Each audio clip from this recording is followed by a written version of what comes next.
నమస్తే, నేను Roja. Welcome to special debate. అక్కడ యుద్ధం ఇక్కడ మాటల యుద్ధానికి తెరలేపింది. ఇంధన భద్రతపై పార్లమెంటులో ఢీ అంటే ఢీ అంటున్నాయి అధికార ప్రతిపక్షాలు.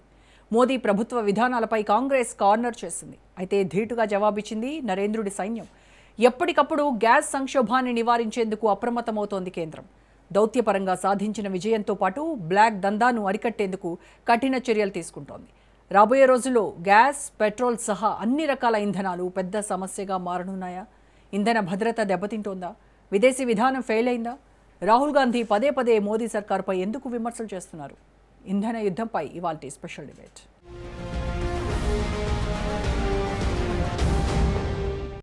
పశ్చిమాసియా సంక్షోభం వంటింట్లో బాంబు పేల్చుతోంది. ఇంధన కొరతతో గ్యాస్ ఏజెన్సీల వద్ద ప్రజలు బారులు తీరుతున్నారు. ఢిల్లీ, హైదరాబాద్, ముంబై, బెంగళూరు, కోల్కతా సహా అనేక ప్రాంతాల్లో హోటళ్లు, రెస్టారెంట్లు తీవ్ర ఇబ్బందులు ఎదుర్కొంటున్నాయి. కొన్ని చోట్ల తాత్కాలికంగా మూతపడ్డాయి కూడా. దేశంలో చమురు, ఎల్పీజీ నిల్వలు సరిపడా ఉన్నాయని కేంద్రం చెబుతున్నప్పటికీ పలు ప్రాంతాల్లో కొరత ఆందోళన కలిగిస్తోంది. ఆలయాలు, మఠాలపై కూడా తీవ్ర ప్రభావం కనిపిస్తోంది.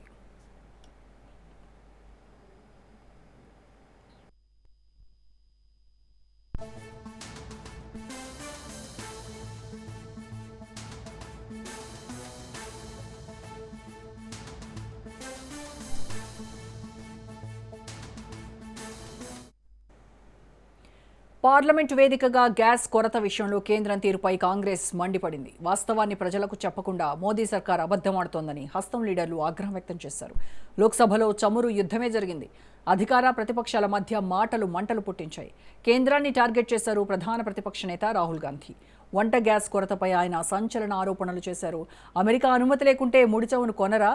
భారతదేశంపై అమెరికా పెత్తనం ఎందుకు అంటూ ప్రశ్నలు సంధించారు. ప్రభుత్వ లోపభూయిష్ట విదేశాంగ విధానం ఇంధన సమస్యను సృష్టించింది. ఇప్పటికైనా ప్రభుత్వము, ప్రధాని మోదీ మేల్కొని సన్నాహాలు ప్రారంభించాలన్నారు రాహుల్. లేకపోతే కోట్లాది మంది ప్రజలు తీవ్రంగా ప్రభావం అవుతారని ఆయన స్పష్టం చేశారు.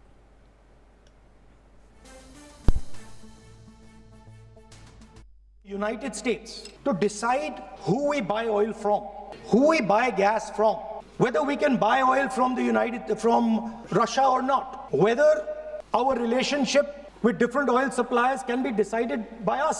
This is what has been bartered. And this is a very puzzling fact for me. It has been a very puzzling fact. Why a nation the size of India would allow any other nation, the president of another nation, to give us permission to buy Russian oil, to decide who our relationships are with.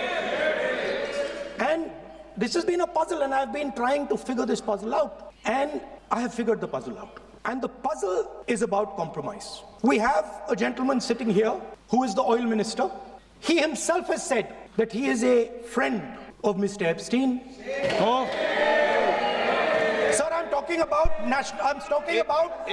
oil security, sir. But లోక్సభలో Epstein files ను ప్రస్తావించారు రాహుల్ గాంధీ. దీంతో ఒక్కసారిగా అధికార పక్షం అగ్గి మీద గుగ్గిలమైంది. రాహుల్ వ్యాఖ్యలపై హర్దీప్ సింగ్ అభ్యంతరం వ్యక్తం చేశారు. హర్మోజ్ జలసంధి భారత్కు మాత్రమే తెరిచారని ఆయన గుర్తు చేశారు. హర్మోజ్ సంక్షోభంతో భారత్కు సంబంధం లేదన్నారు హర్దీప్ సింగ్.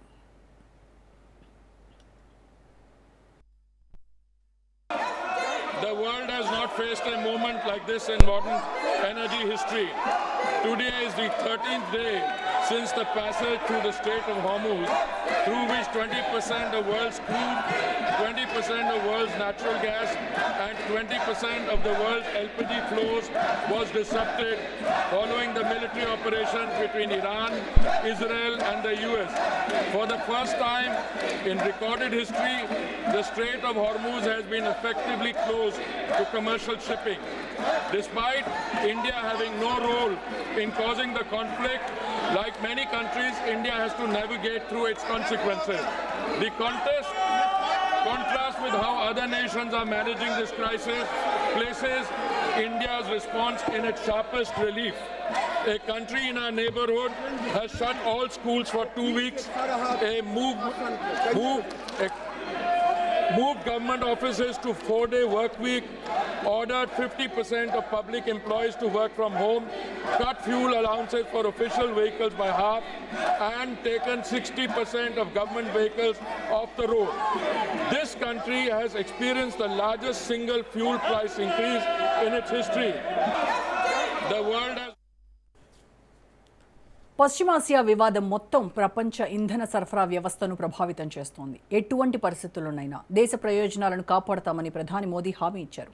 ఇక మధ్యప్రాచ్యంలో తీవ్ర ఉద్రిక్తతలు కొనసాగుతున్న వేళ కీలకమైన హార్మోజ్ జలసంధి గుండా సౌదీ అరేబియా నుంచి ముడి చమురుతో బయలుదేరిన షన్లాంగ్ సూయజ్ మాక్స్ నౌక సురక్షితంగా భారత్కు చేరుకుంది. ప్రపంచం మారుతోంది, దాని నిర్మాణం కూడా మారుతోంది. కాబట్టి మనం కూడా మన ఆలోచన ధోరణిని మార్చుకోవాలి. స్పష్టతతో పనిచేయకపోతే, మారుతున్న ప్రపంచంలో భారత్ను కేంద్రంగా నిలపకపోతే సమస్యలు తప్పవు అంటున్నారు నిపుణులు. ఇదే అంశంపై ఇవాల్టి డిబేట్లో మనం చర్చిద్దాం. డిబేట్లో పార్టిసిపేట్ చేస్తున్నారు కాంగ్రెస్ సీనియర్ నాయకులు మానవతారాయ్ గారు అండ్ అలాగే బీజేపీ నాయకులు అందెం రామరెడ్డి గారు అండ్ సీనియర్ విశ్లేషకులు శేషు గారు and army retired colonel officer V V Rao మనతో జాయిన్ అయ్యారు. నమస్కారం అండి నలుగురికి. రైట్, నమస్తే.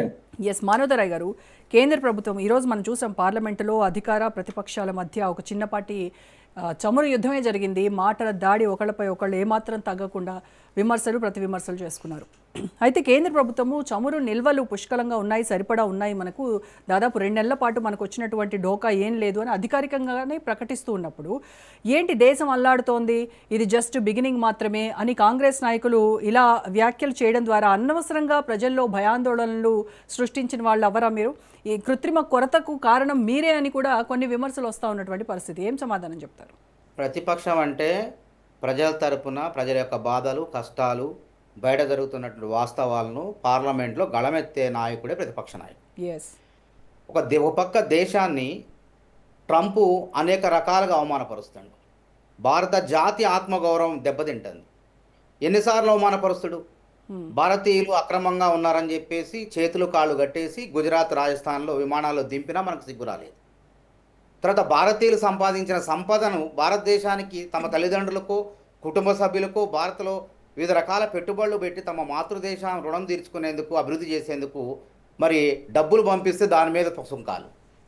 ఎంత దారుణమైన అంశం చెప్పండి. అసలు ఈ దేశం ఎవరి చేతిలో ఉంది? బీజేపీ ప్రభుత్వం చేతిలో ఉందా లేకుంటే ట్రంప్ చేతిలో ఉందా? ఎందుకంటే అడుగడుగున భారతదేశాన్ని ట్రంప్ అవమానపరుస్తుంటే మరి దేశ నాయకత్వం ఎందుకు ముద్ద నిద్రపోతుంది? అరే, పహల్గామ్లో ఈ ఉగ్రవాదుల్ని 26 మందిని చంపితే పొట్టన పెట్టుకుని ఇంతవరకు ఎవరిని పట్టుకోలేదు, ఇంతవరకు అసలు దిక్కు లేదు. ట్రంప్ మాట్లాడితే నేనే ఆపిన యుద్ధం, నాకు నోబెల్ శాంతి బహుమతి ఇవ్వండి అని ఒక్కసారి కాదు 30 సార్లు మాట్లాడటం జరిగింది. ఇక నా దేశ యువత సిగ్గుతో తలదించుకుంటున్నా కానీ నరేంద్ర మోడీకి జ్ఞానోదయం కావట్లేదు.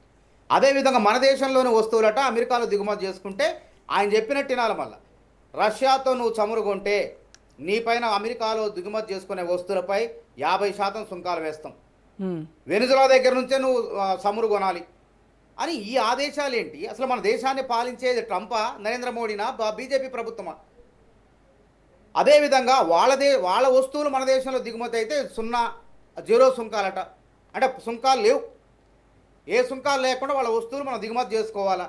మన దేశంగా రైతాంగం పొట్టలు కొట్టాలా? దేశ వ్యాపారస్తులు పొట్టలు కొట్టాలా? ఇదేనా భారతదేశ ఆర్థిక వ్యవస్థ చేయాలా? ఇవాళ రష్యా నుంచి మనకి ఎప్పటి నుంచో సంబంధాలు ఉన్నాయి. చమురు అక్కడ నుంచి మనం ఇక్కడ రవాణా చేసుకుంటాం, ఓడల ద్వారా సముద్ర మార్గాల ద్వారా రవాణా చేసుకుంటాం. అక్కడ $65 పడుతుంది మనకి ఒక బ్యారెల్కు ముడి చమురు ధర. వీళ్ళు మన ట్రంప్ నువ్వు వెనుజులా నుంచి కొనాల్సిందే అంటే $55 రష్యా నుంచి పడితే వెనుజులా నుంచి $65 ఖర్చు అవుతుంది డాలర్. అంటే సంవత్సరానికి రవాణా ఛార్జీలు అవి కలిపి వెనుజులా నుంచి మనం చమురు కొంటే 75-80 వేల కోట్లు నష్టపోతాను. అదేవిధంగా నిన్న ఇంత పెద్ద ఎత్తున జరుగుతుంటే నరేంద్ర మోడీ పహల్గామ్ ఘటనలో కానీ ప్రతిపక్షాలన్నీ సహకరించినాయి. భారత సైనికుల త్యాగం గొప్పది, వాళ్ళు యుద్ధం చేసి మరొకసారి పాకిస్తాన్ యొక్క పొగరును అంచాలని చెప్పి సిద్ధంగా ఉంటే ఇలా తోక ముడిచిండు. మరి ఎందుకు తోక ముడిచిండు యుద్ధం చేయకుండా? పహల్గామ్ సంఘటనకు అసలు ఎవరు బాధ్యులు? ఎవరైనా పట్టుకున్నారా? దేశ ఆత్మగౌరవం ఏమవుతుందో ఒకసారి ఆలోచన చేయండి. అదేవిధంగా ఏమంటాడు, మేము చెప్తేనే మళ్ళీ ఇప్పుడు ఈ ఇరాన్ యుద్ధం జరుగుతుంటే హార్మోజ్ జలసంధి మూతపడితే మనకు చమురు సరఫరాకు ఆటంకాలు ఏర్పడితే రష్యా నుంచి కొనుక్కోవచ్చు. నువ్వు కొనడానికి వీల్లేదు, మేము చెప్తే ఒక నెల రోజుల పాటు కొనవచ్చు, లేకపోతే ఆంక్షలు విధించడం ఏంటి? ట్రంప్ ఆంక్షలు భారతదేశం పైన విధించడం ఏంటి? అందుకే ఒక ఇందిరాగాంధీ గారిని నేను గుర్తు చేస్తున్నా. రిచర్డ్స్ 81లో రిచర్డ్స్ రీగన్ ఎవరో అమెరికన్ ప్రెసిడెంట్, ఇందిరాగాంధీ గారు బాజాప్తకు పోయి ఆయన పక్కనే ఉండగా మాట్లాడిందండి, నీతో స్నేహం చేయడానికి వేరే వాళ్ళ స్నేహాన్ని మేము వదులుకోం, మేము అందరితో స్నేహంగా ఉంటాం అని చెప్పి వీరవనిత లెక్క మాట్లాడింది అక్కడ ముఖ్య మహిళ. అదేవిధంగా 1971 యుద్ధంలో ఇలా పాకిస్తాన్ నుంచి బంగ్లాదేశ్ విముక్తి చేసినప్పుడు పాకిస్తాన్ సైనికులు 90,000 మందిని మనం బందీలుగా చేసుకున్నప్పుడు రిచర్డ్స్ రీగనో ఎవరో ఆయన 71లో అమెరికన్ అధ్యక్షుడు ఆయన వచ్చేసి నిక్సనో ఎవరో సంథింగ్ పేరు ఏదైనా కానివ్వండి, ఓకే, భారతదేశం విషయంలో మీరు జోక్యం చేసుకుంటే వీల్లేదు, మా దేశాన్ని మేము పరిపాలించుకుంటామని కళ్ళల్లో కళ్ళు పెట్టి ఉరుము చూస్తే ఆ రోజు వాజ్పేయి గారు అపర కాళికతో దుర్గామాతతో పోల్చండి ఇందిరాగాంధీని పార్లమెంట్లో యుద్ధానికి సిద్ధం అన్నప్పుడు. మరి ఇక్కడ ఇది ఎక్కడ పిరికి ప్రభుత్వం? ఈ పిరికి ఇప్పుడు కూడా ట్రంప్ సుంకాలతో బెదిరించినప్పుడు రష్యా యుక్రెయిన్ వార్ టైంలో వినండి మానవతాయ్ గారు, రష్యా యుక్రెయిన్ వార్ టైంలో ఆవేశం యువతలో రష్యా యుక్రెయిన్ వార్ టైంలో సుంకాలతో బెదిరించినప్పుడు మనం రష్యా నుంచి చమురు కొన్నాము, ఎక్కడా కూడా వెనకడుగు వేయలేదు, ఖచ్చితంగా మేము కొని తీరుతాము అని మోదీ సవాల్ చేసి మరి మనం అదే కొనసాగించాం, అదే ట్రేడ్ డీల్ కొనసాగింది కదా. మరి వాళ్ళు స్వతంత్ర విదేశాంగ విధానాన్ని ప్రూవ్ చేసుకున్నాం కదా అని అంటున్నారు వాళ్ళు. నీ వస్తువులు మాకు వద్దు పో, నువ్వు నా దేశంలో నీ వస్తువులు నాకు వద్దు, నేను వేరే దేశాలు నా వస్తువులు వేరే దేశాలు దిగుమతి చేసుకుంటా అని ఇందిరాగాంధీ లెక్క బెదిరియాలి. కానీ ఇలా పిరికి పందు లెక్క పారిపోయినామండి. ఇవాళ ఎందుకు వెంజులా నుంచి ఎందుకు కొనాల్సి వస్తుందండి? $65 పెట్టి వెంజులా నుంచి మనం $1 బ్యారెల్ ముడి చమురు కొనాల్సి వస్తుంది. అదే రష్యా నుంచి అయితే $55కే వచ్చేది. కొనొద్దు అని ఆంక్షలు విధిస్తే కొనకుండా తోక ముడిస్తే మనం ఇదా ఈ భారతదేశం యొక్క పరువు రోజుకు దిగడం కోసం. రాహుల్ గాంధీ పార్లమెంట్లో మాట్లాడితే సమయం వేరు. రాహుల్ గాంధీ ఒక పక్క చైనా భారత భూభాగంలో చొరబాటు చేసుకొని ఎంతమంది ఎన్ని రకాల సైనికుల్ని ఏ విధంగా ఇబ్బంది పెట్టి చనిపోతే దానికి దిక్కులేదు. ఒక పక్క పాకిస్తాన్ కవ్వింపు చర్యలు, యుద్ధం ఆపుతానంటాం, ఒప్పందం అయితే మన దేశం మీద బాంబులు వేస్తారు. బాంబులు వేసిన మన సైనికులు పాకిస్తాన్ యొక్క పొగరును అంచడానికి ప్రయత్నం చేసి యుద్ధం చేసే టయానికి అమెరికన్ ప్రెసిడెంట్ నేను యుద్ధం ఆపేసిన అని అంటాడు. ఏందండి అసలు ఇది? ఇందుక నరేంద్ర మోడీని మనం ఎంపిక చేసుకుంది ప్రధానమంత్రిగా. అదేవిధంగా ఈ నరేంద్ర మోడీ మళ్ళీ ఎవరి గెలుపు కోసం ప్రయత్నం చేసిండు? ఆప్కీ బార్ ట్రంప్ సర్కార్ అమెరికాలో. ఎంత కృతజ్ఞతగా ఉండాలి ట్రంప్. మరి భారతీయుల ఓట్లన్నీ గంపగుప్తగా ట్రంప్కు పడేసినప్పుడు భారతదేశం పౌరులను అణచివేస్తూ వీసాల విషయంలో అనేక కొర్రీలు పెట్టి అమెరికాలోకి భారత పౌరులు వెళ్లకుండా ఇబ్బందులు ఆటంకాలు పెడుతుంటే ఈరోజు అక్కడ దాకా ఎందుకండి ఇంతకాలం ఒక దేశాధ్యక్షుడిని చంపేస్తే అక్రమంగా రేపొద్దున ఎక్కడైనా జరగవచ్చు. అసలు ఐక్యరాజ్య సమితిలో భాగస్వామ్యమైన భారతదేశం నిద్రపోతుంది. అసలు ఐక్యరాజ్య సమితి ఉందండి? ఐక్యరాజ్య సమితిలో కూడా ఆధిపత్యం ఉన్న దేశం అమెరికాదేనా పెత్తనం? ఎందుకండి మరి ఇవన్నీ? కాబట్టి చైనా మాట్లాడుతుంది, ఇంగ్లాండ్ మాట్లాడుతుంది, రష్యా మాట్లాడుతుంది. పెద్ద దేశం, సైనిక సంపత్తి, తర్వాత త్యాగాలకు సిద్ధమైనటువంటి భారత బలగాలు ఉన్నప్పుడు నరేంద్ర మోడీ ఎందుకు మాట్లాడలేడు? నువ్వు చెప్పేది ఏంది? నువ్వు కొనమంటే నేను కొనేది ఏంది? నా ఇష్టం, నేను అవసరమైతే ఎక్కడి నుంచి అయినా కొనుక్కుంటా. రష్యా నుంచి మాకు మొదటి నుంచి సైనిక సహకారం ఉంది, ఆయుధ సహకారం ఉంది, సాంకేతిక సహకారం ఉంది, అన్ని రకాల సహకారాలు ఉన్నాయి మాకు. నువ్వు చెప్పేది ఏంది? ట్రంప్ చేసుకోపో, నువ్వేం చేసుకోపో అంటే ఇవాళ 140 కోట్ల మంది భారతీయులు అవసరమైతే ట్రంప్కి ఎదురొడ్డి పోరాటం చేసేవాళ్ళం. కాబట్టి ఇప్పటికైనా నరేంద్ర మోడీ గారు పార్లమెంటుకు వచ్చి ప్రశ్నలు అడుగుతున్నారు. అక్కడ ప్రతిపక్ష రాహుల్ గాంధీ గారు, మల్లికార్జున ఖర్గే గారు పార్లమెంట్లో నిరసన తెలుపుతున్నారు. ఏదా కట్టెల పోయే గత అవుతుంది మళ్ళా. మరి మీరు కాదు ఒక నిమిషం మానతర గారు, ప్రజా సమస్యలపై గళమెత్తుతుంది ప్రతిపక్షము, అదే పని మేము పోరాడుతున్నాము, ప్రజల పక్షాన నిలబడి మేము పార్లమెంట్లో మా గొంతెత్తుతున్నాం అని చెప్తున్నారు కదా. మరి ఓ పక్కన ఎనర్జీ సెక్యూరిటీ గురించి చర్చ జరుగుతుంటే అనవసరంగా మరి ఇప్పుడు ఎందుకు ఎప్స్టీన్ ఫైల్స్ గురించి అంటే దాని చర్చను పక్కదారి పట్టించడమా? సంక్షోభంలో ఉన్నది అత్యవసరంగా. ఏం సంక్షోభం ఉంది? ఇలా పేదవాడికి అందరికీ సామాన్యుడికి నిత్యావసర ధరలు, గ్యాస్ అనేది నిత్యావసరం. ఈ ధరలు పెరుగుతున్నాయి. 25 పట్టణాల్లో 25 రోజులకు, గ్రామీణ ప్రాంతాల్లో 45 రోజులకు బుకింగ్ ఉన్నది.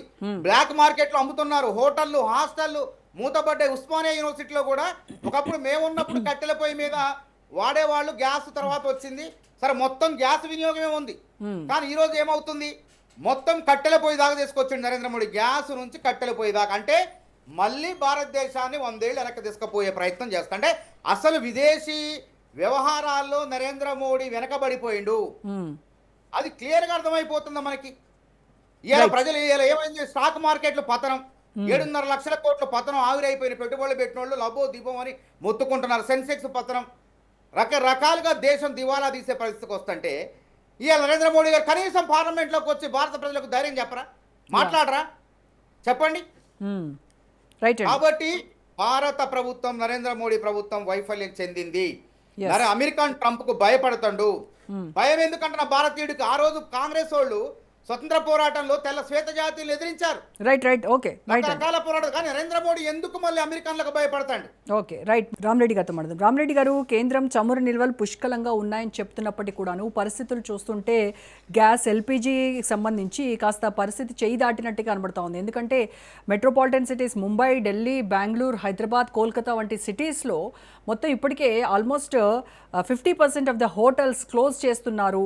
అండ్ అక్కడ వంట చేసుకోవడానికి అంటే డొమెస్టిక్ సిలిండర్స్ కూడా దొరకనటువంటి పరిస్థితి. వాళ్ళు బుక్ చేస్తే దాదాపుగా నెల తర్వాత మళ్ళీ సిలిండర్ మన ఇంటికి చేరేటువంటి పరిస్థితి వాళ్ళ ఉంది. సో దీనంతటికీ కారణము స్ట్రాటజిక్ ఫెయిల్యూర్ ఇది అని చెప్పేసి ప్రతిపక్షాలు విమర్శిస్తూ ఉన్నటువంటి పరిస్థితి. ఎందుకు ట్రంప్ బెదిరింపులకు ఎందుకు మోదీ సర్కార్ భయపడుతోంది? దేశాన్ని 100 ఏళ్లు వెనక్కి తీసుకెళ్లారు. ఇదంతా కూడా ఇంటెలిజెన్స్ ఫెయిల్యూర్, లేదు అని అంటే విదేశాంగ విధానమే కంప్లీట్గా ఫెయిల్యూర్ అయినటువంటి ఇది మనకి కళ్ళ ముందు కనిపిస్తున్నటువంటి పరిస్థితి అని అంటున్నారు కాంగ్రెస్ నాయకులు. ఏం చెప్తారు? ఇప్పుడు నేను మానవతావాది గారు మాట్లాడుతుంటే నేనేం మధ్య రాలేదు, నేను మాట్లాడుతూ రాకూడదు. డీలో అంటే 3 సార్లు ఓడిపోయినాక వాళ్ళలో ఒక అసహనం బాగా పెరిగిపోయింది కాంగ్రెస్లో. ఇలా ఉంటే ఇక మనం కరెక్ట్ పద్ధతిలో ప్రతిపక్ష బాధ్యత నిర్వహిస్తే మనకు అధికారం రాదు. అడ్డగోలుగా దేని పడితే దాన్ని విమర్శించి కుట్రలు కుతంత్రాలతో ప్రయత్నం చేయాలి తప్ప, లేకుంటే మోడీ మీద దేశవ్యాప్తంగా ప్రజలకు రోజు రోజుకు ఇంకా పెరిగిపోతుంది, అభిమానం పెరిగిపోతుంది, సపోర్ట్ పెరిగిపోతుంది. ప్రో ఇన్కంబెన్స్ అనేది ఇంతకుముందు ఎప్పుడు కాంగ్రెస్ గవర్నమెంట్ లేకుండే, అది ఇప్పుడు పెరిగిపోతుంది అంటే భయంతో కుట్రలు కుతంత్రాలు చేస్తున్నారు. ట్రంప్ చెప్పినట్టు మనం వినం. అది ట్రంప్ నోటికి ఎంత వస్తుందో మాట్లాడుతూ ప్రతి ఒక్కరిని తెలుసు. ట్రంప్ వాల్యూ మొత్తం పడిపోయింది ప్రపంచవ్యాప్తంగా. ఎందుకంటే ఈ రోజు మాట, రేపు మాట, పొద్దున మాట, సాయంత్రం మాట, దానికి అడ్డగోలుగా మాట్లాడుతున్నా మనం కూడా అడ్డగోలు రిప్లై ఇవ్వం. అప్పుడు మన వాల్యూ కూడా డౌన్ అవుతుంది.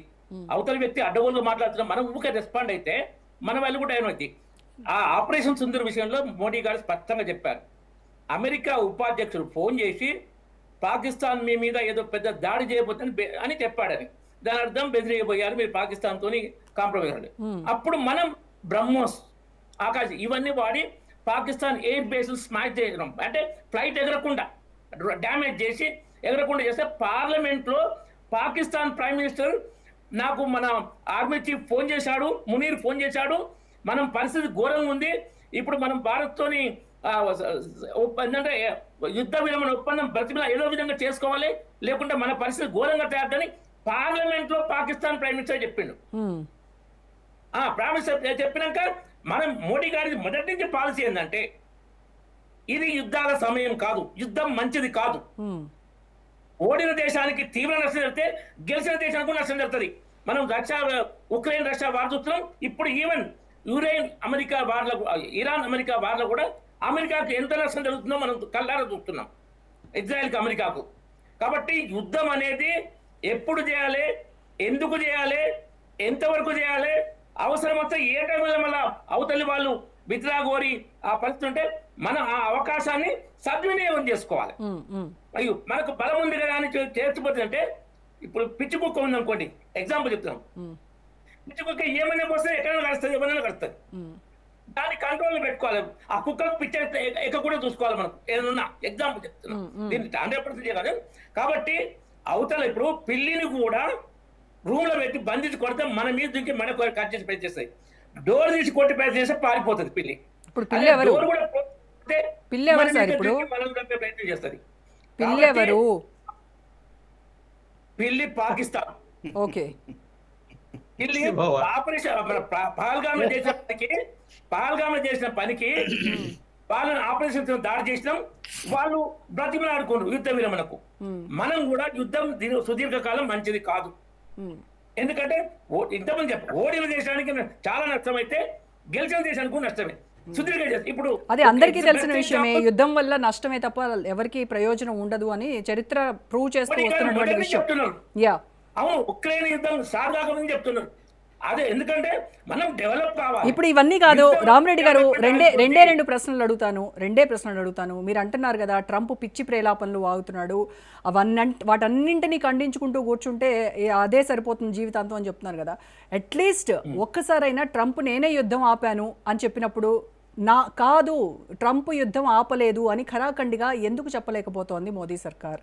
ఒకటి, ఇంత జరుగుతుంది, గ్యాస్ సంక్షోభము, చమురు ధరలు పెరుగుతున్నాయి, రేపు ఏం జరుగుతుందో తెలియనటువంటి పరిస్థితి, మనకి ఆయిల్ ఎంత రిజర్వ్స్ ఉన్నాయో కూడా ప్రజల్లో ఆందోళన ఉంది. వీటన్నింటినీ పటాపంచలు చేస్తూ పార్లమెంట్లో మోదీ ఒక మాట మాట్లాడొచ్చు కదా, ప్రజలకు భరోసా ఇవ్వచ్చు కదా. మన ఫారెన్ సెక్రటరీ ఆ టైంలోనే క్లియర్ గా చెప్పాడు స్పష్టంగా, పాకిస్తాన్ DGMO నుంచి మాకు రిక్వెస్ట్ వచ్చింది యుద్ధం ఆపుదాం, ఆపుదామని. దాన్ని మనం కూర్చొని మనం క్యాబినెట్ కమిటీ కూర్చొని దాన్ని డిసైడ్ చేసింది. ఎందుకంటే యుద్ధం సుదీర్ఘంగా మంచి కాదు, వాళ్ళకి సరైన బుద్ధి చెప్పినాం. ఆ టెర్రరిస్టులు ఏరేసాం, పచ్చబద్దలాడుతున్నారు. ఎవరైతే పహల్గామ్లో పాల్గొనరో వాళ్ళందరినీ సైనికుల తర్వాత ఏరేశారు. మీడియాలో కూడా వచ్చింది. ఇక మనం అబద్ధాలు అనుకుంటే ఏమైనా మాట్లాడచ్చు. పాకిస్తాన్ 200 మంది తీవ్రవాదులను లేపేసినాం, అది వాళ్ళ ఉగ్రవాద క్యాంపులను మొత్తం స్మాష్ చేసినాం. ఇవన్నీ తెలుసు. ఆపరేషన్ సింధూర్ విజయము, అది కూడా బ్రేక్ ఇచ్చినామని చెప్పినాం. మళ్ళీ రైట్, ఓకే. ఆపరేషన్ సింధూర్ అయిపోయింది, ఆపరేషన్ సింధూర్ 2.0 కూడా రాబోతోందని కూడా వార్తలు వస్తున్నాయి. అలా దాన్ని కాసేపు పక్కన పెట్టి ఇప్పుడు ప్రభుత్వం చెప్తున్నటువంటి పరిస్థితి మొత్తం ఆల్ ఈజ్ వెల్ అని చెప్తోంది కదా కేంద్ర ప్రభుత్వము. కానీ క్షేత్రస్థాయిలో చూస్తే మనకి ఇక్కడ జనాలు ప్యానిక్ అవుతున్నారు. మీరు చెప్తున్నటువంటి ఆల్ ఈజ్ వెల్ దీనికి, ఈ ప్యానిక్ సిచ్యువేషన్కి ఎక్కడా పొందన కుదరట్లేదు. ఇక్కడ ఏంటంటే జనాలు కొంత పరిస్థితుల్లో సహజంగా కొంత ప్యానిక్ అవుతారు. దానికి కొన్ని రాష్ట్రాల్లో ఎక్కువ చేస్తున్నారు. కొన్ని రాష్ట్రాలు కావాలని కేంద్ర ప్రభుత్వాన్ని బదనాం చేయడం కోసం ఆ ప్యానిక్ ఎక్కువ చేస్తున్నారు. ఏంటంటే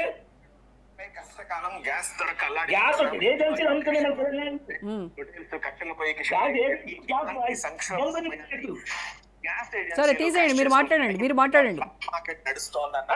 చెప్తున్నా మీకు, ఇదే కాదు చాలా దుర్మార్గాలు కేంద్ర ప్రభుత్వం చేసిన ఈ కొన్ని ట్యాక్స్ ఇవి కానీ, జిఎస్టీ కానీ, గోల్డ్ మీద జిఎస్టీ 3% ఉంది. మన తెలంగాణలో కొన్ని షాపులు వసూలు చేయాలి, గవర్నమెంట్ తెలుసు, వాళ్ళకి వెళ్ళాల్సిన కమిషన్ వెళ్తుంది. ఇట్లా ఏంటంటే సిస్టమ్ ను ఫెయిల్యూర్ చేసి కేంద్ర ప్రభుత్వం ఒక అద్భుతంగా చేస్తుందో, ఇక్కడ బీజేపీ ఇతర పార్టీ అధికారం ఉన్న రాష్ట్రాల్లో, ముఖ్యంగా కాంగ్రెస్ అధికారం రాష్ట్రాల్లో వీళ్ళు అట్లా దుర్మార్గం చేస్తారు. సార్ రామరెడ్డి గారు, ఒకటే అడుగుతున్నాను. కేంద్ర ప్రభుత్వం చెప్తోంది ఎల్పిజి ఉత్పత్తిని 25 నుంచి 28% పెంచుతున్నామని చెప్తోంది కదా.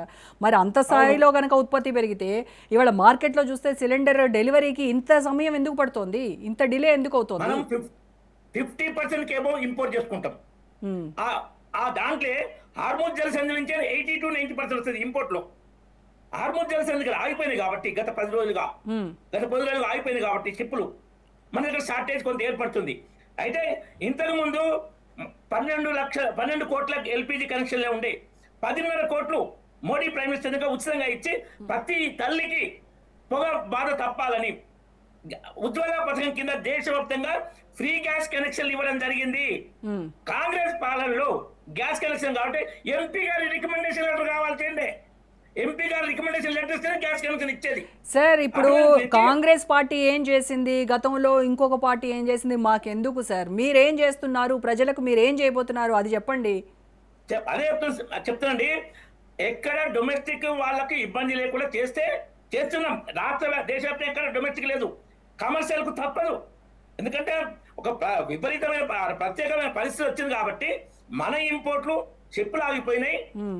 ఎప్పుడు వస్తాయో తెలియదు. డొమెస్టిక్ మాత్రం ఆపకూడదు ఎట్టి పరిస్థితుల్లో. ఇంతకుముందు 13 కోట్ల 23 కోట్లు 24 కోట్ల కనెక్షన్లు అయినాయి. సో ఇప్పుడు 31 డొమెస్టిక్ అంటే ముందు జాగ్రత్త చర్యగా కమర్షియల్ కొంత ఆపేస్తారు, తగ్గిస్తారు. మొత్తం తగ్గించి వాళ్ళు చెప్తారు మీరు ముందే ప్లాన్ చేసుకోండి. కమర్షియల్ ఎస్టాబ్లిష్మెంట్ కట్టెల పోయి వేరే పోగలుగుతారు. డొమెస్టిక్ ఇంట్లో ఇప్పుడు కట్టెల పోయి పరిస్థితి ఇందులో అర్బన్ ఏరియాలు ఉండదు, రూరల్ ఉంటది. ఇప్పటికీ గ్రామాల క్షేత్రాల్లో కట్టెల పోయితే వండుకునే పరిస్థితి కొంత ఉంటుంది చాలా ఇండ్లలో, అన్ని ఇళ్లలో ఉండదు. కానీ అర్బన్ సెంటర్ లో అది సాధ్యం కాదు. డొమెస్టిక్ వాళ్ళకి గ్యాస్ ఇవ్వాల్సిందే. కమర్షియల్ వాళ్ళు ఇప్పుడు కంట్రోల్ చేస్తాము. ఆల్టర్నేటివ్ చేసుకోండి. ఓకే, రైట్ ఇంకేదో అండి. చేసుకోండి. రైట్, రామరెడ్డి గారు మళ్ళీ మాట్లాడతాను. ఎస్, శేషు గారితో మాట్లాడతాం. శేషు గారు, ఇప్పుడు ఇటు ప్రభుత్వము ఇటు ప్రతిపక్షాలు, సరే వాళ్ళ ఆరోపణలు అలాగే ఉంటాయనుకోండి. ఈ అమెరికా ఆంక్షలు కావచ్చు, ఇరాన్ నుంచి చమురు దిగుమతులపై రాహుల్ చేసినటువంటి వ్యాఖ్యలు కావచ్చు, వీటన్నింటినీ మనం అసలు ఎలా చూడాలంటారు? అంటే భారత్ తన స్ట్రాటజిక్ అటానమీని నిజంగా కోల్పోతోందా రోజుకు రోజు? లేదు అని అంటే ఇది అంతర్జాతీయ ఒత్తిళ్ల మధ్య చేస్తున్నటువంటి ఒక సర్దుబాటుగా మనం చూడాలా? ఎలా చూడాలి? అందరికీ నమస్కారం. పశ్చిమాసియా యుద్ధ సెగ వంటగదిని తాకినట్లుగా కనపడుతుంది. అందుకే దేశంలో ఓ విధమైనటువంటి వాతావరణం నెలకొన్నది. అయితే ఇప్పుడు ఈ యుద్ధం ప్రారంభమైన తర్వాత, అంటే ఫిబ్రవరి 28న యుద్ధం ప్రారంభమైన తర్వాత భారత్ అనుసరిస్తున్నటువంటి వైఖరి యుద్ధం పట్ల కానీ, లేకపోతే యుద్ధం ఫలితాల వల్ల వచ్చేటటువంటి పరిణామాల పట్ల కానీ భారత ప్రభుత్వం అనుసరిస్తున్నటువంటి వైఖరి పైన ప్రతిపక్షం, ముఖ్యంగా కాంగ్రెస్ పార్టీ మొదటి నుంచి కొంత అభ్యంతరాలు వ్యక్తం చేస్తుంది. ముఖ్యంగా ఇరాన్ సుప్రీం లీడర్ అయినటువంటి ఆయతుల్లా ఖమైనీని చంపినప్పుడు కనీసం సంతాప సభ కూడా చెప్పనటువంటి అంశాన్ని అటు సోనియా గాంధీ, ఇటు రాహుల్ గాంధీ లేవనెత్తినటువంటి అంశం తర్వాత భారత ప్రభుత్వం సంతాపం వ్యక్తం చేసింది. ఆ అంశం తర్వాత ఇప్పుడు ఒక కొత్త పరిణామం వచ్చింది. ఆ పరిణామం ఏంటి అని అంటే, ఎప్పుడైతే ప్రపంచం మొత్తాన్ని యుద్ధంలోకి లాగాలి అని ఇరాన్ అనుకున్నదో హార్ముజ్ జలసంధిని మూసివేసింది. యుద్ధం ప్రారంభమైనటువంటి 3వ రోజునే హార్ముజ్ జలసంధిని మూసివేసింది.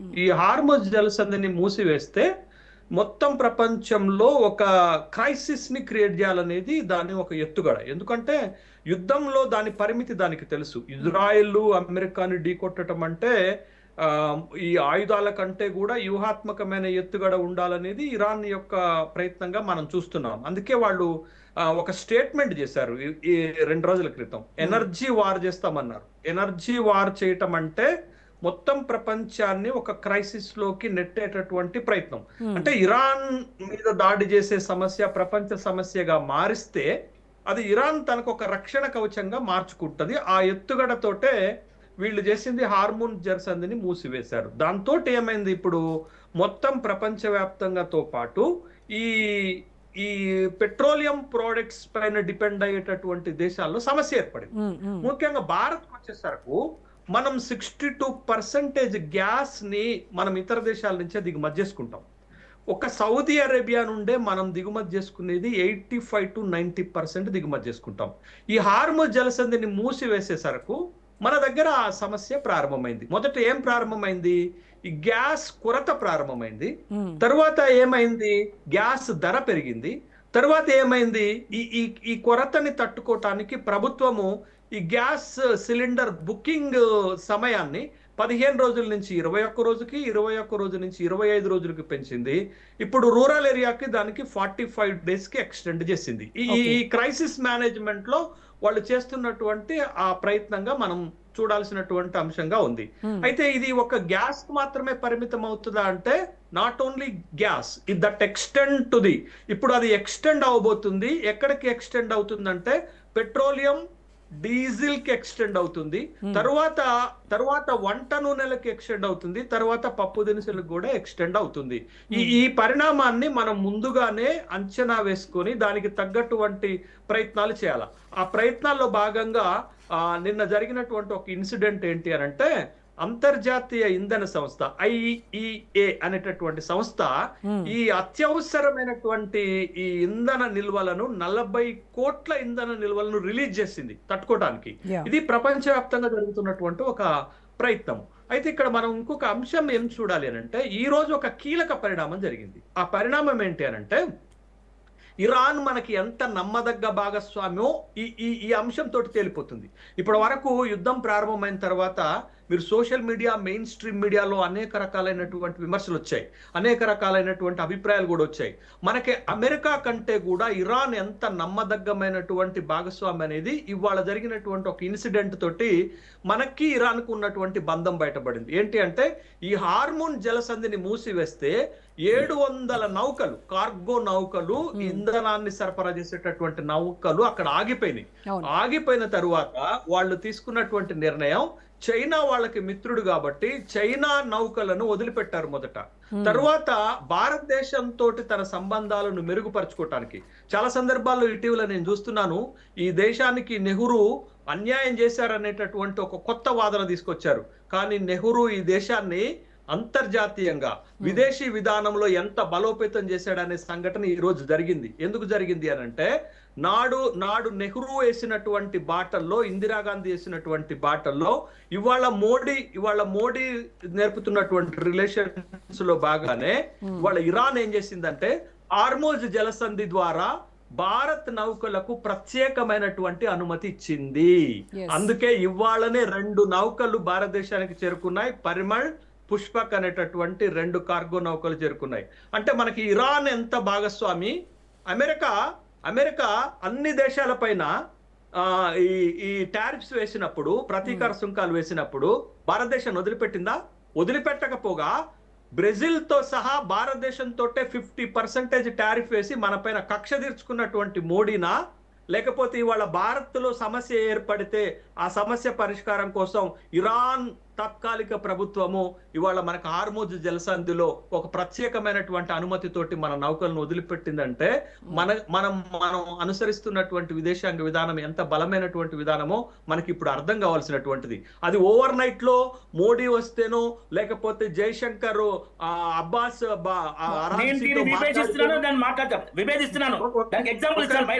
మాట్లాడండి, మీకు సమయం ఉండు, వాస్తవాలు మాట్లాడుకోవాలి. మీరు బీజేపీ అయినా కాంగ్రెస్ అయినా ఇంకోటి వాస్తవాలే మాట్లాడుకోవాలి. అబ్బాస్ అరాజీ తోటి జయశంకర్ మాట్లాడినటువంటి ఒక్క రోజులోనే హార్మోజ్ జలసంధిని ఓపెన్ చేయలే. భారత్ గత కొంతకాలంగా దశాబ్దాలుగా అనుసరించినటువంటి వైఖరే ఇవాళ భారత్ని కాపాడుతుంది అనేటటువంటి విషయాన్ని మనం గమనించాలా.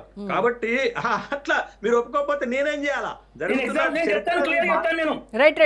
రెడ్డేనా ఒక్క నిమిషం ఉండు, అది భారతదేశం అనుసరించినటువంటి అలీన విధానం కావచ్చు, భారతదేశం ఇతర దేశాలతో జరిపినటువంటి దౌత్యం కావచ్చు, ప్రత్యేకించి ఇరాన్ తోటి మనం నేర్పినటువంటి సంబంధాల విషయంలో కావచ్చు, ఇవాళ మనకు ఆ ఫెసిలిటీ ఇరాన్ ఇచ్చిందా లేదా అనేటటువంటిది వాస్తవం కళ్ళ ముందు కనపడుతుంది కదా. బట్ ఆ కళ్ళ ముందు కనపడుతున్నటువంటి వాస్తవాన్ని కూడా మనం వాళ్ళు ఒప్పుకొని తీరాల్సినటువంటి అంశం ఉంది.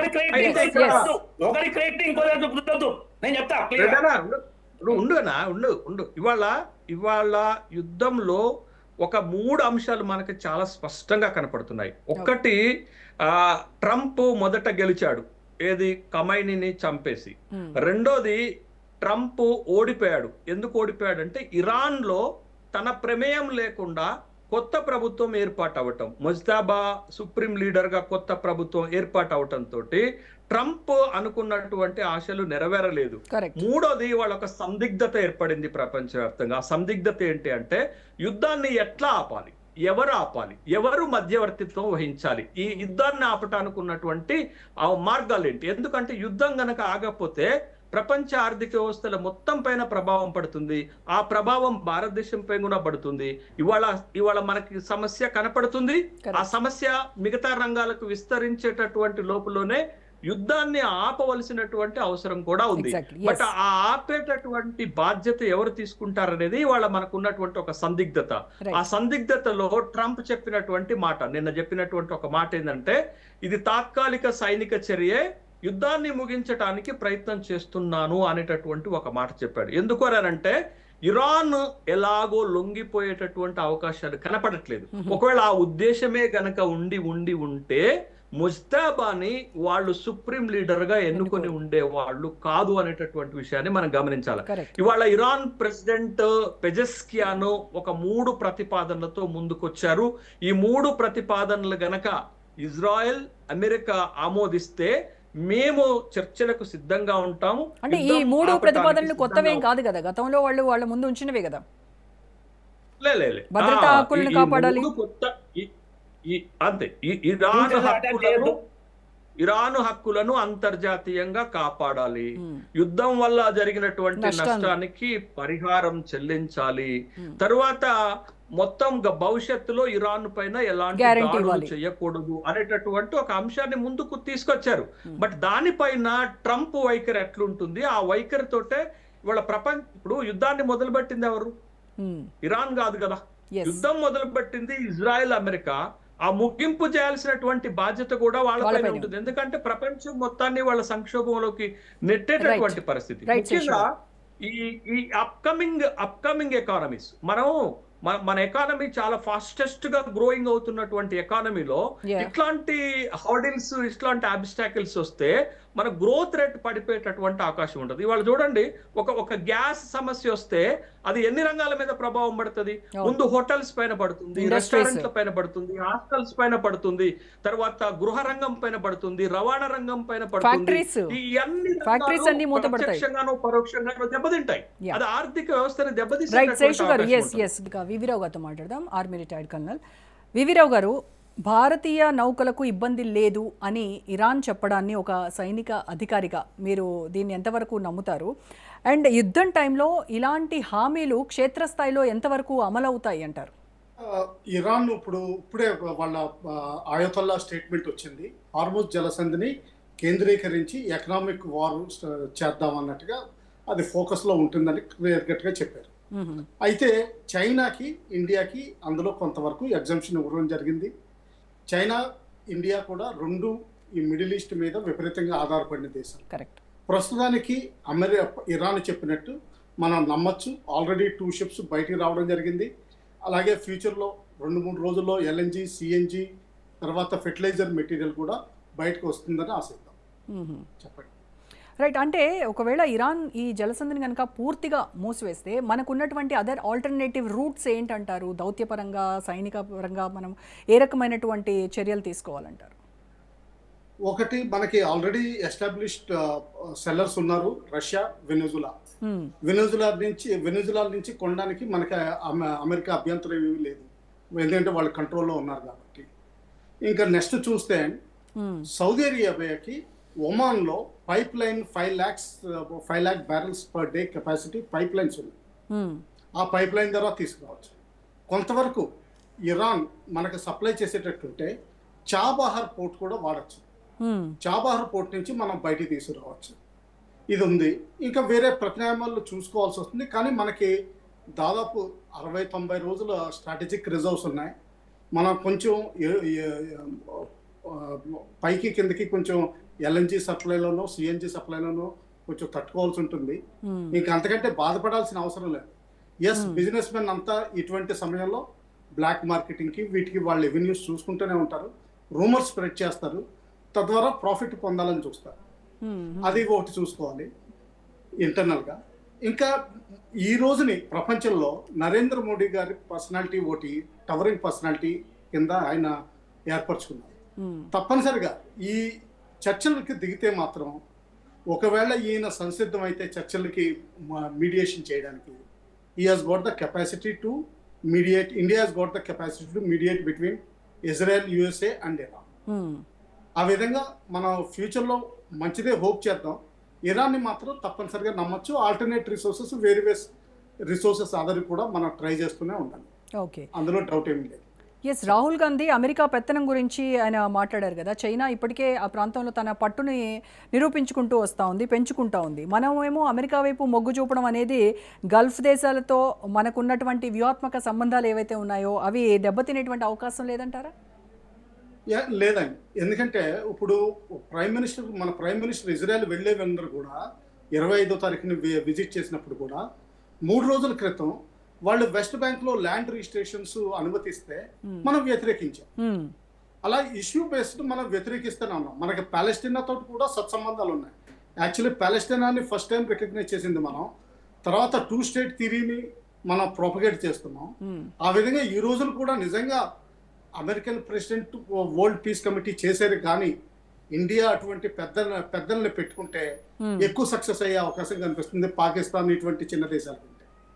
ఈ విధంగా నన్ను అడిగితే మనకి ఒకందుకు మంచిదే. ఓకే, అయితే బంగ్లాదేశ్, శ్రీలంక వంటి దేశాలు మనల్ని ఈ ఇంధన సహాయం కోరుతా ఉన్నాయి భారతదేశాన్ని. అసలు ఇప్పుడు మనకే కొరత ఉంది. ఇలాంటప్పుడు పొరుగు దేశాలకు సహాయం చేయడం వల్ల మన భద్రతను రిస్క్లో పెట్టుకున్నట్టు అవ్వదంటారా? న్యాచురల్ రిసోర్సెస్ అన్ని దైవ ప్రసాదం అమ్మ, ప్రసాదం పంచాల్సి ఉంటుంది. ఎంతో కొంత ప్రసాదం పంచి వాళ్ళకున్న బాగోగుల్ని మనం చూడాల్సి వస్తుంది. ఎందుకంటే సార్క్ దేశంలో మనం పెద్ద దేశం. యాక్చువల్గా చూస్తే ఇదంతా ఒకప్పుడు వేరే వాళ్ళు మాట్లాడేది అఖండ భారతదేశంలోకే వస్తాయి. సో ఆ విధంగా వాళ్ళని చూసుకోవాల్సిన అవసరం వస్తుంది. ఎంతో కొంత పవర్టీ షేర్ చేసుకోవాల్సిన అవసరం వస్తుంది. అందులో డౌట్ ఏమీ లేదు. చెప్పండి. ఓకే, అంటే యుద్ధం కనుక ఒకవేళ వస్తే ఇంధన నిల్వలు ఏదైతే స్ట్రాటజిక్ పెట్రోలియం రిజర్వ్స్ ఉన్నాయో అవి కేవలం ఒక 9 to 10 days మాత్రమే సరిపోతాయనేటువంటి ఒక రిపోర్ట్ వస్తూ ఉంది. నో, జనరల్గా నాకు తెలిసినంత వరకు ఆర్మ్ ఫోర్సెస్కి కావాల్సిన 90 days ఫుల్ రిజర్వ్ ఉంటుంది. అలా కాకుండా 35 to 45 days సివిల్ కెపాసిటీకి మొత్తం ఆయిల్ ప్రొడక్ట్స్ రిజర్వ్ ఉంటుంది. తర్వాత మనకి 15 to 20% ఓన్ ప్రొడక్షన్ ఉంది. ఓకే, తర్వాత మూడో చూస్తుంటే మనం వెనుజులా నుంచి తెచ్చుకుంటున్నాం, రష్యా నుంచి కూడా తెచ్చుకుంటున్నాం. అది కాకపోతే ఏంటంటే బహుశా సూయజ్ కెనాల్ మూతపడినా కానీ, రెడ్ సీ మూతపడినా కానీ మన కేప్ ఆఫ్ గుడ్ హోప్ ద్వారా సౌత్ ఆఫ్రికాని చుట్టూ కొంచెం ఎక్కువ రోజులు పడుతుంది. ఈ లోపల సమయం సర్దుకుంటుంది. ఎస్, లోపల కొంత డిస్ట్రిబ్యూషన్లో కొన్ని ప్రాబ్లమ్స్ ఉంటాయి. అది మనం మెల్లగా సర్దుబాటు చేసుకోవాలి. ఈ టైం క్లిష్ట పరిస్థితుల్లో as a nation we must stand together.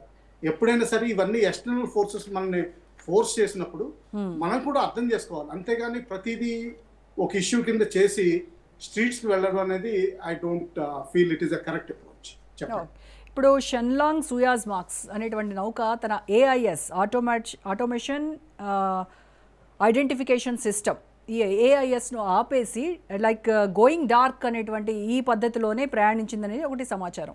అంటే యుద్ధ ప్రాతిపదికన ఒక వాణిజ్య నౌక ఇలా ప్రయాణం చేయడం అనేది ఎంతవరకు సేఫ్ అంటారు? ఎట్టి పరిస్థితుల్లోనూ సేఫ్ కాదండి. ఎందుకంటే మధ్యలో ఎవరైనా సరే బై మిస్టేక్ కూడా అటాక్ చేసే అవకాశం ఉంది. ఒకవేళ నిజంగా అటాక్ చేయాలనుకుంటే ఎలాగే చేస్తారు. ఎందుకంటే మీరు వార్నింగ్ ఇవ్వలేదు, మీరు ఐడెంటిటీ చూపించుకోవట్లేదు. సో దానివల్ల ఎట్టి పరిస్థితుల్లో అటాక్ చేస్తారు. ఒకవేళ ఏదైనా సరే పొరపాటును వదిలేయాలనుకున్నా కానీ వేరియస్ ఏజెన్సీస్ ఉంటాయండి ఇందులో, ఇంటెలిజెన్స్ షేరింగ్, ఫైరింగ్లో. అటువంటి సమయంలో డేంజర్ అయ్యే అవకాశాలు చాలా 100% ఉంటాయి. ఫర్ ఎగ్జాంపుల్ మన ఇండియాలోనే బాగల్కోట్ సమయంలో మన ఓన్ హెలికాప్టర్ మీ-17ని మన ఓన్ మిసైల్ కూల్చివేయడం జరిగింది. అది టాక్టికల్ ఎర్రర్ జరిగింది, అందులో డౌట్ ఏమీ లేదు. ఇటువంటివి కూడా జరగడానికి ఆస్కారం చాలా విపరీతంగా ఉంటుంది. ఎస్పెషల్లీ ఐడెంటిటీ తీసేసినప్పుడు అందరికీ అవకాశం ఇచ్చినట్టు ఉంటుంది. అది ఎట్టి పరిస్థితులను ప్రోత్సహించకూడదు. చెప్పండి. ఓకే అండి, రైట్. మానతరయ్య గారు, గతంలో యూపీఏ హయాంలో కూడా ఈ ఆయిల్ ప్రైసెస్ అది పెరిగినప్పుడు ఆయిల్ బాండ్స్ భారాన్ని మీరు ప్రజలపైన మోపారు కదా. మరి ఇప్పుడు అంతర్జాతీయంగానే సంక్షోభం ఉన్నప్పుడు ఎందుకు ప్రభుత్వం పైన పని కట్టుకొని విమర్శలు చేస్తోంది కాంగ్రెస్? ఇప్పుడు అంతర్జాతీయంగా ముడి చమురు ధరలు పెరిగినప్పుడు డాలర్ల రూపంలో భారతదేశంలో పెట్రోల్ డీజిల్ ధరలు పెంచలేదండి. కొన్ని ప్రత్యేకమైన ప్రశ్నలు 1.60 రూపాయలు పెంచితే దానికి గగ్గోలు అసలు బీజేపీ వాళ్ళు అయితే నానా బీపత్రం చేశారు. డాలర్ విలువ పడిపోతుంది ఈరోజు. ఆ రోజు మరి కాంగ్రెస్ ప్రభుత్వం హయాంలో ఉన్నప్పుడు, నరేంద్ర మోడీ ప్రభుత్వం, బీజేపీ వాళ్ళు ప్రతిపక్షంలో ఉన్నప్పుడు వాళ్ళు ఎన్ని పోరాటాలు చేశారో మనం చూసాం. ఇవాళ ఏడే ఉంది చెప్పండి. కాబట్టి ఇక్కడ వాస్తవం ఇక్కడ ఏం జరుగుతుందంటే దేశం ప్రతిసారి అవమానానికి గురవుతుంది. ఇది ప్రధానమైనటువంటి విషయం.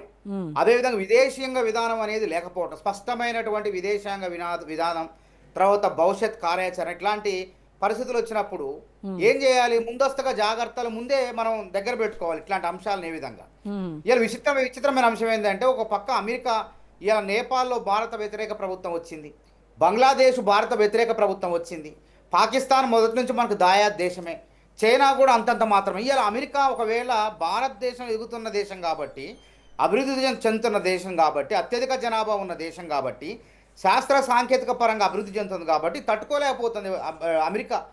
భారతదేశాన్ని ఏదో రకంగా ఇబ్బందులు పెట్టాలి. ఇంత మనం 2003లో బంగ్లాదేశ్కు 300 కోట్ల సాయం చేసినాం మనం. అదేవిధంగా 2024లో 200 కోట్లు సాయం చేసినాం. ఇప్పుడు నిజంగా చమురు ఇట్లాంటి క్లిష్టమైన పరిస్థితుల్లో మనకు ఒప్పందాలు ఉన్నాయి. బంగ్లాదేశ్కి భారత్కు ద్వైపాక్షిక ఒప్పందాలు ఉన్నాయి. 1,80,000 టన్నులు ఎంతో మొత్తానికి సరఫరా చేయాలి. ఇప్పుడు 5,000 టన్నులు ఇంత కష్టకాలంలో బంగ్లాదేశ్కి మన పైప్ లైన్ ద్వారా పంపించే ఏర్పాట్లు మనం చేస్తున్నాం. అయినా కానీ శత్రు దేశాలుగా తయారవుతున్నాయి. అందుకే మనం ఏమంటున్నామంటే విదేశాంగ విధానం, మోడీ యొక్క విదేశాంగ విధానంలో లోపాలు ఉన్నాయి. నెహ్రూ యొక్క ఆలీన విధానం చూడండి. ఆ రోజు ఐక్యరాజ్య సమితి ఎందుకు పుట్టింది? ఇవాళ నిద్రపోతుంది. యుద్ధాలు ఆపాలని పుట్టింది ఐక్యరాజ్య సమితి. అందులో శాశ్వత సభ్య దేశాలు ఉన్నాయి. ఇలా America, France, Russia, England, China దేశాలు, తర్వాత భాగస్వామ్య దేశాలు 193 దేశాలు ఉన్నాయి. మరి ఎందుకు అది పెట్టుకున్నది? దానికి ప్రత్యామ్నాయంగా నెహ్రూ గారు 1960లో ఆ ప్రాంతంలోనే 59లోనూ అలీన దేశాలు అని చెప్పేసి ఈ ఆసియా దేశాలు ఇవన్నీ కలిపి కూటమి కలిపి దానికి అది కూడా పెట్టడం ఉద్దేశం ఏంది? పరస్పర సహకారం, స్నేహభావం, యుద్ధాలు లేకుండా, ప్రచ్ఛన్న యుద్ధాలు లేకుండా, అంతర్గత కుమ్ములాటలు లేకుండా ఈ విధంగా చేసుకొని సక్రమంగా ప్రజాస్వామ్యాన్ని పునరుద్ధరించాలనే ఆలోచనతో ఏర్పడ్డాయి. కానీ ఈరోజు ఏమవుతుంది? భారతదేశంలో ఒక నరేంద్ర మోడీ పరిపాలించడం అంటే అర్థమైంది ఏ దేశానికి తలగ్గకుండా తన యొక్క సార్వభౌమాధికారాన్ని, ప్రజల ఆత్మగౌరవాన్ని కాపాడుకుంటూ విదేశాంగ విధానాన్ని కొనసాగించాలి. అది ఎక్కడున్నది ఈరోజు? ఇలా విదేశాంగ విధానం సక్రమంగా ఉంటే ట్రంప్ పలుసార్లు మనపైన దాడులు చేస్తుంటే మనం మౌనంగా ఎందుకుంటాం చెప్పండి? అందుకే రాహుల్ గాంధీ గారు పార్లమెంట్లో ప్రశ్నిస్తున్నారు. ఇది దృష్టిలో పెట్టుకోండి. ఇక ఓపిక పెట్టే ప్రజలు ఊరుకోరు. ప్రజలు ఊరుకునే పరిస్థితులు. ఎందుకంటే ఇలా ఇజ్రాయెల్, అమెరికా ఇరాన్ పైన దాడి చేయటం, యుద్ధం చేయటం వల్ల ప్రపంచ దేశాలు, అభివృద్ధి చెందుతున్న దేశాలకు తీవ్రమైన నష్టం. ఇలా రవాణా ఛార్జీలు పెరుగుతాయి, కూరగాయలు పెరుగుతాయి, ఉప్పు పప్పు దగ్గర నుంచి పెట్రోల్, డీజిలే కాదు, ఇక మా కొన్ని రోజుల్లో చాలా రకమైన కష్టాలు వస్తాయి. లూటీలు కూడా జరిగే ప్రమాదం ఉంటుంది, గుర్తుపెట్టుకోండి. కాబట్టి అట్లాంటి ప్రమాదం నుంచి బయటపడేసే ఆలోచనలు, విదేశాంగ విధానాన్ని నరేంద్ర మోడీ ప్రభుత్వం అనుసరించట్లేదనేదే రాహుల్ గాంధీ గారి యొక్క వాదన. ఇట్లాంటి కష్టకాలంలో ప్రజలను మరి ఓదార్చే విధంగా మాట్లాడాలా వద్దా? అని ఇంత జరుగుతుంటే బయటకు వచ్చి కనీసం ఆ పార్లమెంటు చట్టసభల్లో నరేంద్ర మోడీ గారు వచ్చి మాట్లాడరు. అదే ఆయన విదేశాంగ మంత్రి ఆయన ఎవరు, మన హార్దిక్ పాండే సింగ్ ఎపిస్టన్స్ ఫైల్స్ లో ఉన్నతను, ఆయన సంబంధాలు ఉన్నాయి. ఆయన వచ్చి చెప్తుంటే అసలు దేశ ప్రధాని ఎక్కడికి పోతారంటే ఇట్లాంటి కష్టకాలంలో దేశానికి కష్టం ముంచుకొస్తుంది. మళ్ళా పాతకాలానికి వెళ్తున్నాం మనం, మళ్ళీ కట్టెపోయే కథ అవుతుంది. ఇంకా దారుణమైన పరిస్థితులకు వెళ్ళమా, మా ఏర్పాట్లు ఏంటి, మేము ఉన్నాను ఒక ధైర్యం చెప్పరా నరేంద్ర మోడీ గారు? రామరెడ్డి గారు, రామరెడ్డి గారు చెప్తాను. ఇందిరాగాంధీ ప్రైమ్ మినిస్టర్ ఉన్నప్పుడు ఫక్రుద్దీన్ అలీ అహ్మద్ ను మొరాకో క్యాపిటల్ రబాద్ పంపించింది. First organization of Islamic countries meeting కు పంపిస్తే వాళ్ళు ఎయిర్పోర్ట్ నుంచే బయటకు పంపించారు. India is not a Islamic country, it may be secular country. Islamic country meeting ను మనం ముస్లిం ఓట్ల కోసం ఇందిరాగాంధీ పంపించింది. మన దేశ విదేశాంగ మంత్రి, తర్వాత రాష్ట్రపతి అయింది ఆయన. అక్కడ మదర్ ఇండియా మ్యాగజైన్ లో ఒక కార్టూన్ వేశాడు ఆయన. అక్కడ ఎయిర్పోర్ట్ లో అంతా వచ్చి ఇండియాలో పడ్డాడు మన విదేశాంగ మంత్రి. అంత ఘోరంగా అవమానం ఇందిరాగాంధీ పీరియడ్ లో ఇందిరాగాంధీ విదేశాంగ మంత్రికి మన దేశానికి జరిగింది.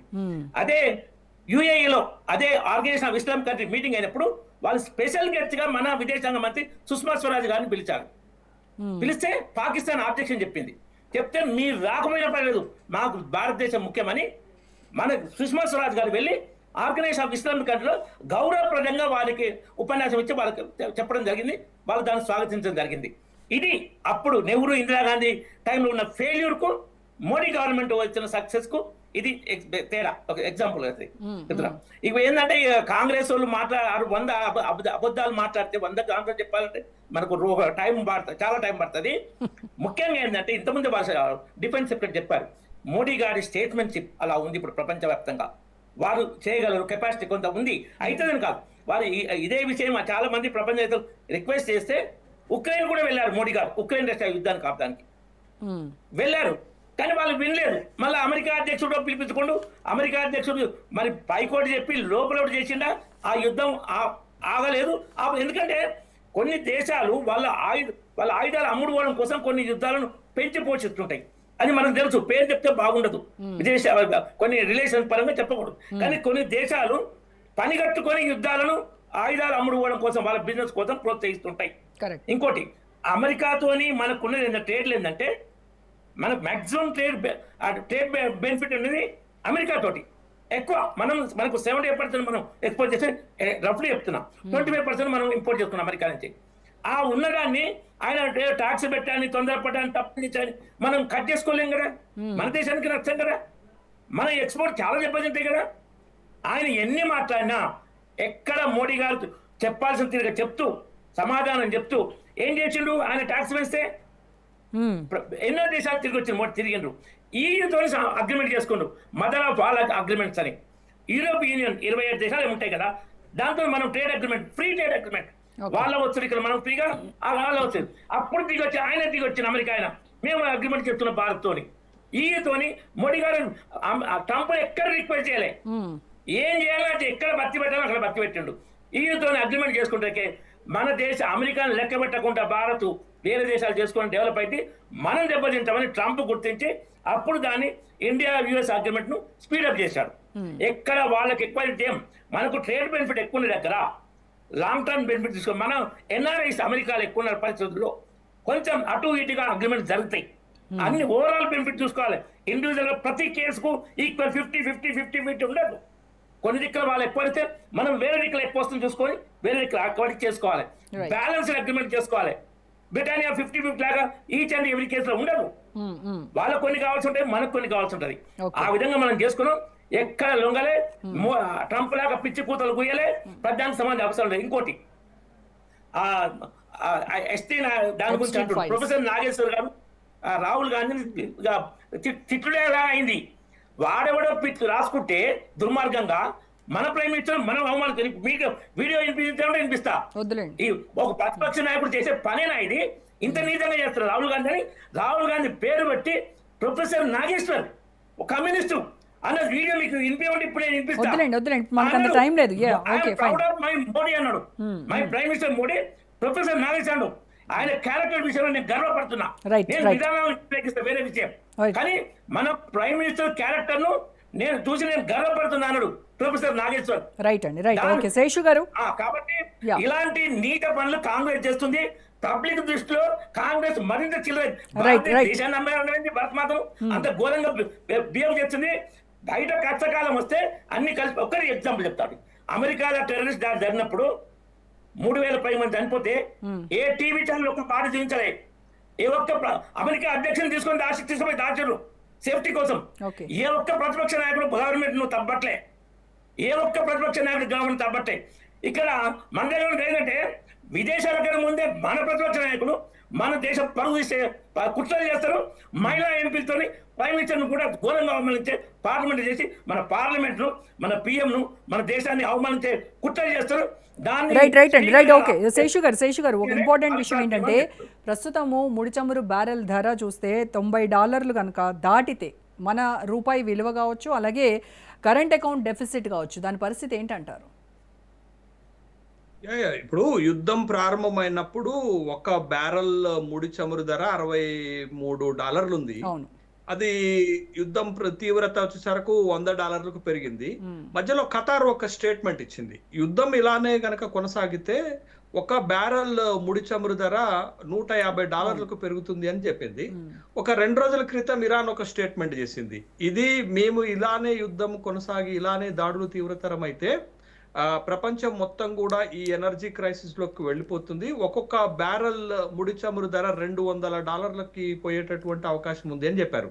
బట్ ఇప్పుడు మనం రష్యా నుండి తీసుకున్నదైనా, లేకపోతే ఇరాన్ నుండి తీసుకున్నటువంటిదైనా, లేకపోతే హార్మూజ్ జలసంధి ద్వారా మనకి ఇతర దేశాల నుంచి వస్తున్నటువంటి ఖతార్ నుండి, సౌదీ అరేబియా నుండి వచ్చేటటువంటి గ్యాస్ నిల్వలైనా వీటి ధరలు పెరిగితే ఖచ్చితంగా మనకి బ్యాలెన్స్ ఆఫ్ డెఫిసిట్ అనేది ఇంకా పెరిగిపోతుంది. అది మనకి ఇప్పటి వరకు 722 ఫారిన్ డాలర్స్ కి మనం పెంచుకున్నాం మనం ఫారిన్ రిజర్వ్స్ ని. బట్ దాంట్లో ఇప్పుడు లోటు ఏర్పడేటటువంటి అవకాశం ఉంటుంది. అట్లా లోటు ఏర్పడితే మనం ప్రపంచ వాణిజ్య పైన ప్రభావం పడుతుంది, తర్వాత బ్యాలెన్స్ ఆఫ్ ట్రేడ్ లో డెఫిసిట్ ఏర్పడుతుంది. అది మొత్తం ఎకానమీ పైన, దేశ ఆర్థిక వ్యవస్థ పైన, లేకపోతే గ్రోత్ రేట్ పైన ప్రభావం పడేటటువంటి అవకాశం ఉంటుంది. ఆ విధంగా మనం నష్టపోతాం. రెండోది ఏంటి అని అంటే యుద్ధ ప్రభావము మనపై కూడా చాలా ఎక్కువగానే ఉంటుంది. ఎందుకు ఉంటుంది అని అంటే భారతదేశము ఇప్పుడు ఉన్నటువంటి పశ్చిమాసియా దేశాల్లో ఉన్నటువంటి అన్ని దేశాల పైన ఏదో ఒక విధంగా డిపెండ్ అయినాం. అందుకే ఇటీవల మనం అమెరికాతో ట్రేడ్ డీల్ కుదరినప్పుడు మనం యునైటెడ్ అరబిక్ ఎమిరేట్స్ తో ట్రేడ్ డీల్ చేసుకున్నాం, ఒమన్ తో చేసుకున్నాం, ఖతార్ తో చేసుకున్నాం, సౌదీ అరేబియా తోటి ట్రేడ్ డీల్ చేసుకున్నాం. ఇవన్నీ చాలా ఇంపార్టెంట్ అయినటువంటి ట్రేడ్ డీల్స్. ఆ దేశాలతోటి చాలా ఏళ్లుగా మనకు ఉన్నటువంటి వ్యాపార సంబంధాలు ఇప్పుడు ఈ ప్రభావం మన పైన కూడా పడేటటువంటి అవకాశం ఉంది. మరీ ముఖ్యంగా ఈ ఇంటర్నేషనల్ ప్రోడక్ట్ అయినటువంటి సంబంధించినటువంటి ఈ పెట్రోలియం ప్రోడక్ట్స్ పైన మనం ఇంపోర్ట్ పైన ఎక్కువ ఆధారపడి ఉన్నాం కాబట్టి ఖచ్చితంగా అది మన బ్యాలెన్స్ ఆఫ్ ట్రేడ్ పైన, బ్యాలెన్స్ ఆఫ్ పేమెంట్స్ పైన ప్రభావం చూపడుతుంది. Thank you. ఇప్పుడు మనం ఒక స్టేజ్ కి వచ్చేసాం. ఫారెక్స్ రిజర్వ్స్ లలో Yes, yes. $722 బిలియన్ ఎగబాకినటువంటి సందర్భంలో బట్ అది తగ్గితే ఖచ్చితంగా ఇండియన్ ఎకానమీ పైన ప్రభావం పడుతుంది. కాబట్టి యుద్ధం అనేది మన పైన ఎకానమీ ప్రభావం పడుతుంది ఒకటైతే. థ్యాంక్ యూ అండి, మనకి టైం లేదు శేషు గారు. టైం పర్మిట్ చేయట్లేదు. గోల్డ్ రిజర్వ్స్ కూడా బాగున్నాయండి, గోల్డ్ రిజర్వ్స్ కూడా బాగున్నాయి. Right. ప్రపంచం అంతా ఎదురు చూస్తున్నది ఏంటంటే యుద్ధం ఎప్పుడు ఆగుతుంది, ఎలా ఆగుతుంది. Yes, yes. సింపుల్ ఏంటంటే ట్రంప్ స్టేట్మెంట్ చూస్తుంటే ఒకటే, మా లక్ష్యం నెరవేరింది. లక్ష్యం నెరవేరటం అంటే ఐతుల్లా ఖొమైనీని చంపివేయటము. మా లక్ష్యం నెరవేరింది కాబట్టి ఇరాన్ ని అనేక రకాలుగా దెబ్బకొట్టాం కాబట్టి యుద్ధాన్ని ఆపేస్తున్నాం అని ట్రంప్ చెప్తే ప్రపంచం అంతా ఇబ్బందుల్లోకి పోకుండా ఉంటుంది అనేటటువంటి అభిప్రాయం. థ్యాంక్ యూ సో మచ్ వనోతరాయ్ గారు, శేషు గారు, రామరెడ్డి గారు, వివిరావు గారు. థ్యాంక్ యూ అండి. రైట్, ఇది వాళ్ళ special debate. Stay tune to Raj news.